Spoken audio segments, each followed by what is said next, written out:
Hi వర్స్, welcome to my channel HNN blogs అండి. ఈరోజు మేము చేయబోతే బ్రెడ్ ఆమ్లెట్ అండి. ఎలా చేద్దాం చూద్దాం రండి. ఒక తవ్వ తీసుకొని కొంచెం బ్రెడ్ వేసి కొంచెం వేడి అయ్యేదాకా వెయిట్ చేయండి. దాని తర్వాత శాండ్విచ్ బ్రెడ్ని బాగా ఎర్రగా కాల్చాలండి. బాగా ఎర్రగా అయ్యేదాకా 2 sides ఫ్రై చేయాలండి. దీన్ని కొంచెం బటర్ వేసుకోండి, ఎక్కువ వద్దు. బాగా రెడ్ అవ్వనివ్వండి. శాండ్విచ్ బ్రెడ్ తీసుకోండి. నేను వైట్ బ్రెడ్ తీసుకున్నానండి. బ్రెడ్ని ఇట్లా రెడ్ కలర్గా బోత్ సైడ్స్ ఫ్రై చేసుకొని తీసేసేయాలండి. ఈ కలర్లో రావాలండి బ్రెడ్. ఒక గిన్నె తీసుకోండి, ఒక బౌల్ తీసుకొని కొంచెం పచ్చిమిరపకాయలు, వెల్లుల్లిపాయలు, కొంచెం పెప్పర్ పౌడర్ అండి, తగినంత ఉప్పు యాడ్ చేసుకొని బాగా బీట్ చేసుకుందాం. 5 eggs వేసుకుంటున్నానండి.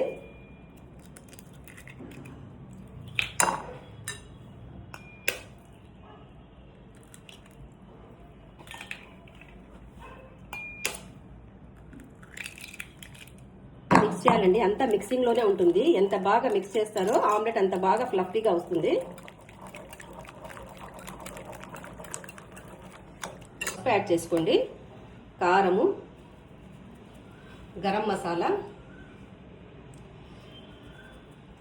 యాడ్ చేసుకొని బాగా బీట్ చేసుకుందాము. లాస్ట్లో కొంచెం కొత్తిమీర యాడ్ చేసుకొని ఇంకొకసారి బీట్ చేద్దామండి. ఎంత బీట్ చేస్తారండి అదే అండి. దీంట్లో బీట్ చేయడమే.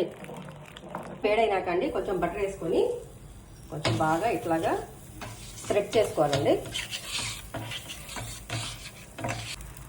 ఒక పెద్ద గెరిట తీసుకోనండి.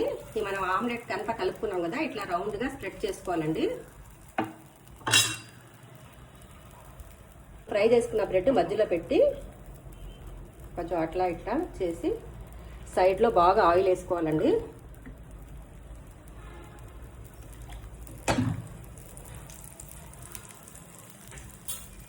ఇట్లా ఫోల్డ్ చేసుకోండి.